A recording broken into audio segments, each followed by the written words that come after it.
مولانا عمران قاسمی زید پوری چینل پر آپ کا استقبال ہے۔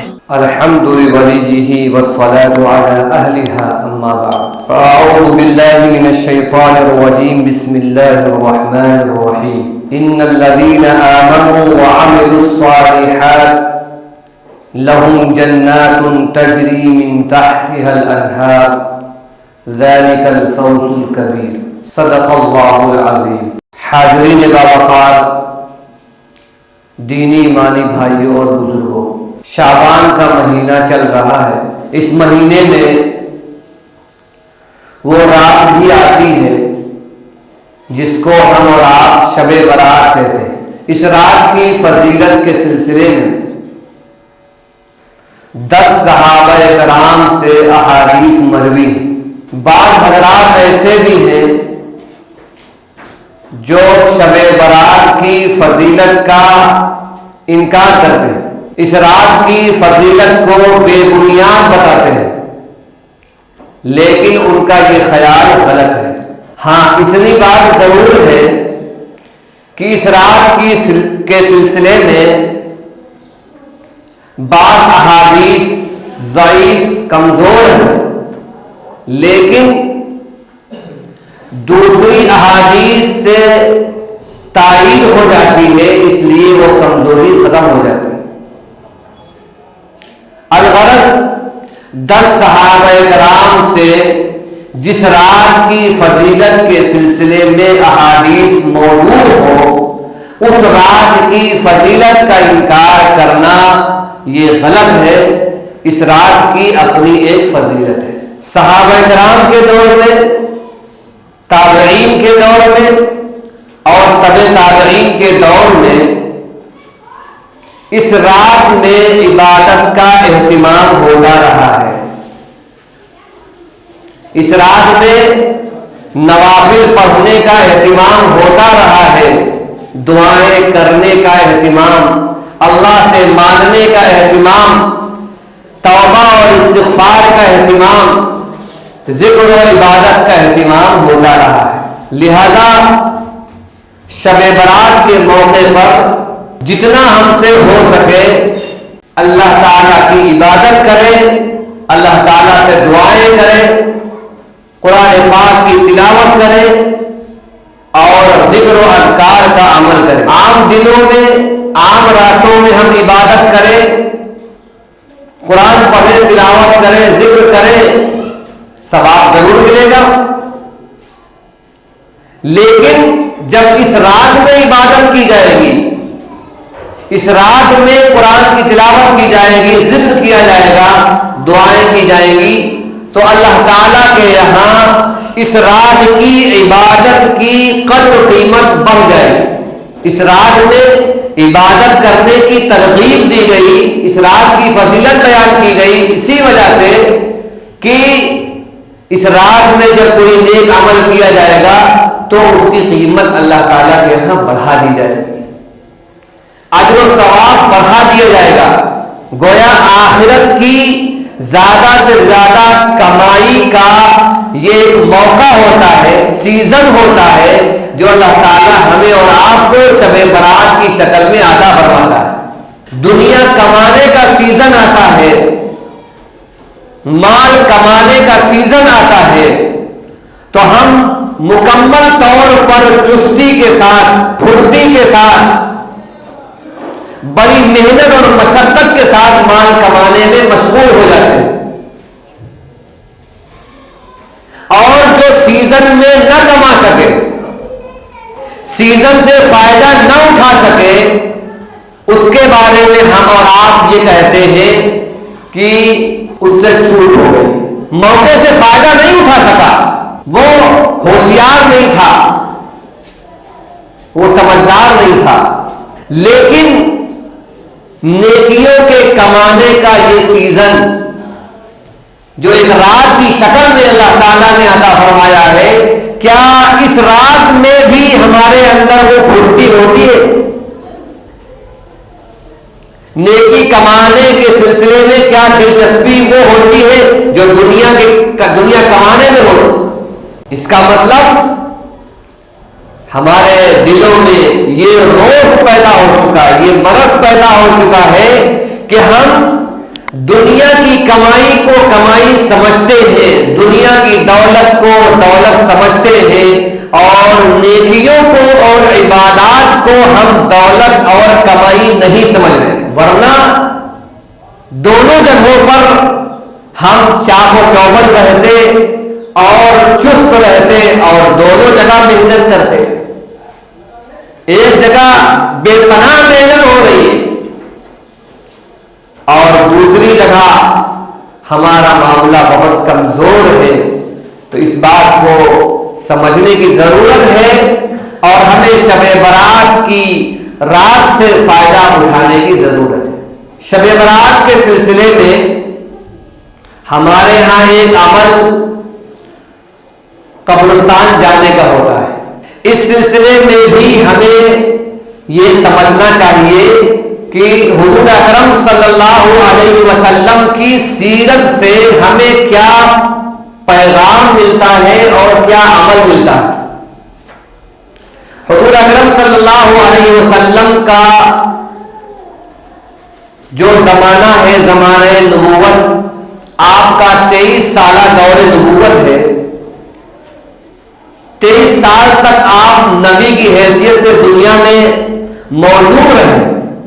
اس 23 سال میں 23 مرتبہ شب برات آئی، اور اس پورے زمانے میں صرف ایک مرتبہ اس رات میں آپ جنت البقیع تشریف لے گئے۔ رات تو 23 مرتبہ آئی، کیونکہ دور نبوت یہ 23 سال ہے،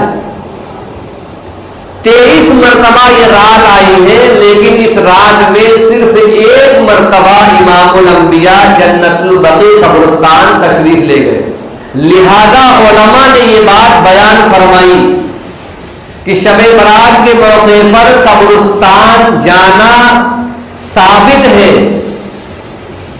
لیکن قبرستان جانے کو لازم اور ضروری نہ سمجھا جائے۔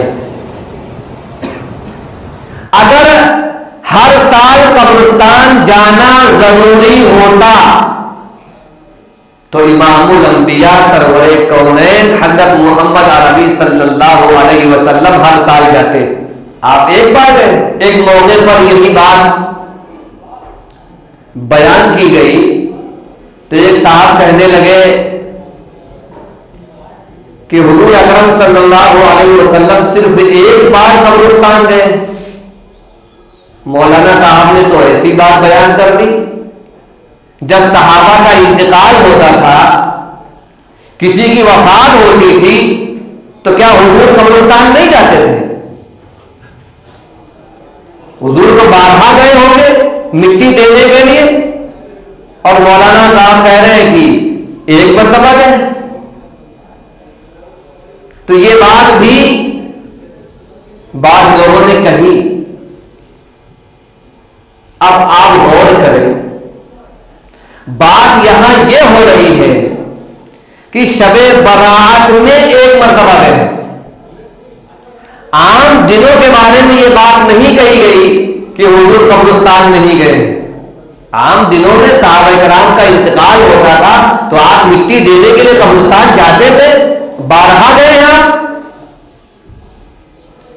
بات اس رات کی ہو رہی ہے کہ 23 سال کے دور نبوت میں 23 مرتبہ یہ راتیں آئی ہیں، 23 مرتبہ میں سے صرف ایک مرتبہ اس رات میں آپ قبرستان گئے، باقی 22 مرتبہ آپ نہیں گئے۔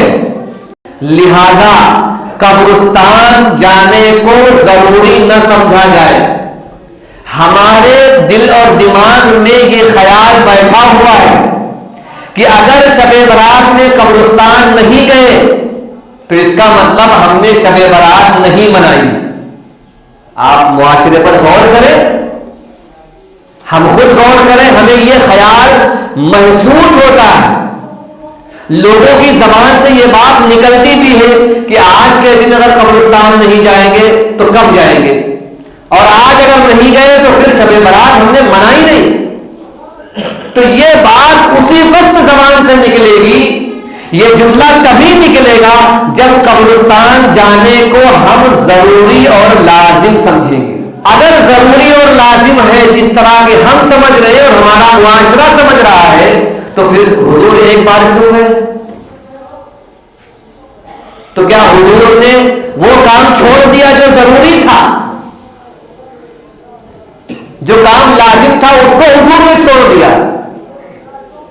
تو آپ دیکھیے شریعت کا ایک عمل ہے اس کو اپنی حد سے آگے ہم بڑھا رہے ہیں تو بات کہاں تک پہنچتی ہے؟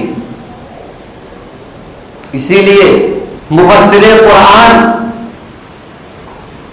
تفسیر معارف القرآن لکھنے والے جید عالم دین بلند پایا مفتی حضرت مولانا مفتی شفیع صاحب رحمت اللہ علیہ نے ایک بات بیان فرمائی کہ حضور اکرم صلی اللہ علیہ وسلم سے صحابہ کرام سے جو عمل جس درجے میں ثابت ہو، جو کام، جو عمل، جو عبادت جس درجے میں ثابت ہو، جس درجے میں ہم تک پہنچی ہو، اس عمل کو، اس عبادت کو اسی درجے میں رکھا جائے. اب حضور اکرم صلی اللہ علیہ وسلم اس رات میں صرف ایک بار گئے ہیں تو اس کا مطلب ہر سال جانا ضروری نہیں ہے. قبرستان جانا ہر سال ضروری نہیں ہے، یہ بات ثابت ہوئی حضور اکرم صلی اللہ علیہ وسلم کے اس عمل سے. لہذا اگر ہم ہر سال جائیں گے، ہم ناوا نہیں کریں گے تو پھر ہمارے معاشرے میں یہ خیال پیدا ہوگا کہ ہر سال جانا ضروری ہے. جو عمل حضور نے ایک مرتبہ کیا ہے تو ہم ایک مرتبہ سے زیادہ کئی مرتبہ کر سکتے ہیں، لیکن ناوا کر کے کریں، ہر سال نہ جائیں. کیونکہ ہر سال جانے سے ہماری جو نئی نسل ہوگی وہ ہمارا عمل دیکھے گی کہ ہمارے والد صاحب ہر سال جاتے تھے، ہمارے دادا صاحب ہر سال جاتے تھے، ہمارے بڑے ابو ہر سال جاتے تھے، ہمارے چچا ہر سال جاتے تھے، تو اب مولانا صاحب ہم کو قبرستان جانے سے منع کر رہے ہیں تو ہماری نسل یہی کہے گی. لہذا اب ہم قبرستان جاتے ہیں تو کیا سمجھ کر جاتے ہیں؟ یہ ایک دینی عمل ہے، دین سمجھ کر جاتے ہیں. تو دین سمجھ کر جب ہم جاتے ہیں تو اس عمل کے سلسلے میں جو نبی کا نمونہ ہوگا اس نمونے کی پیروی کرنا یہ دین ہوگا. اور اپنا شوق پورا کرنے کے لیے اور اپنی عادت کو انجام دینے کے لیے اگر ہم اس طرح جانے کو ضروری سمجھیں گے اور ہمیشہ ہر سال جائیں گے تو اس کا مطلب جو عمل اس کا ایک درجہ تھا اس سے ہم نے آگے بڑھا دیا. اسی لیے یہ بات کہی جاتی ہے کہ دین پیروی کا نام ہے، نقش قدم پر چلنے کا نام ہے. جو نبی نے عمل فرمایا، امام الانبیاء نے جو عمل کیا، صحابہ نے جو عمل کیا، اس کی پیروی کرنے کا نام دین ہے. اپنی طرف سے آگے بڑھانے، پیچھے کرنے کا اختیار کسی کو نہیں. لہذا یہ بات ہمیں یاد رکھنی چاہیے. قبرستان جانے سے منع کوئی نہیں کر رہا ہے، پھر وضاحت کیے دے رہا ہوں. کیونکہ بعض لوگ یہ مزاج رکھتے ہیں کہ ہم جو بات کہی گئی ہے، جس طرح کہی گئی ہے، ہم اس طرح نہیں سمجھیں گے، ہم اپنے اعتبار سے سمجھیں گے. تو یہ تو بڑی عجیب بات ہوگی. کہنے والے نے جو بات کہی ہے، جس طرح کہی ہے، جس طرح سمجھائی ہے، ہم کو اسی طرح سمجھنا، اسی طریقے سے حاصل کرنا اور اسی طریقے سے نقل کرنا. لیکن کچھ لوگ ایسے ہوتے ہیں، بات کچھ ہے اور وہاں اپنی بات داخل کر دیں گے. مولانا صاحب نے منع کر دیا، قبرستان جانا بیکار ہے، اس طرح کے الفاظ ادا کریں گے. یہ بات ہم نے کہی بھی نہیں، صرف یہ بات کہی جا رہی ہے قبرستان جانے کو لازمی اور ضروری نہ سمجھا جائے۔ اب اس کے لیے اس کا حل یہی ہے کہ ہم ہر سال نہ جائیں، ناغہ کریں، کیونکہ اگر ہر سال جائیں گے ناغہ نہیں کریں گے تو یہ بات خود بخود ہمارے اندر، ہماری نسلوں میں، ہمارے معاشرے میں پیدا ہو جائے گی، اس کو ضروری سمجھا جائے گا۔ ہاں اب چونکہ ہر سال ہم جاتے تھے تو اب دل مان نہیں رہا ہے، دل اس کے لیے تیار نہیں ہے کہ ہم ناغہ کریں، تو دل کو منانا پڑے گا کہ نہیں، بات یہاں اپنے دل کی نہیں ہے، بات تو نبی اکرم صلی اللہ علیہ وسلم کے نمونے کی ہے، بات تو امام الانبیاء کے سیرت کی ہے، بات تو دین اسلام کی باریکیوں کی ہے۔ وہاں ہم اپنے دل کی نہیں مانیں گے، اسلام کی مانیں گے، یہاں ہمارا امتحان ہے۔ اور جو عمل اللہ اور اس کے رسول کی مرضی کے مطابق ہوگا اس عمل کی قیمت ہوگی۔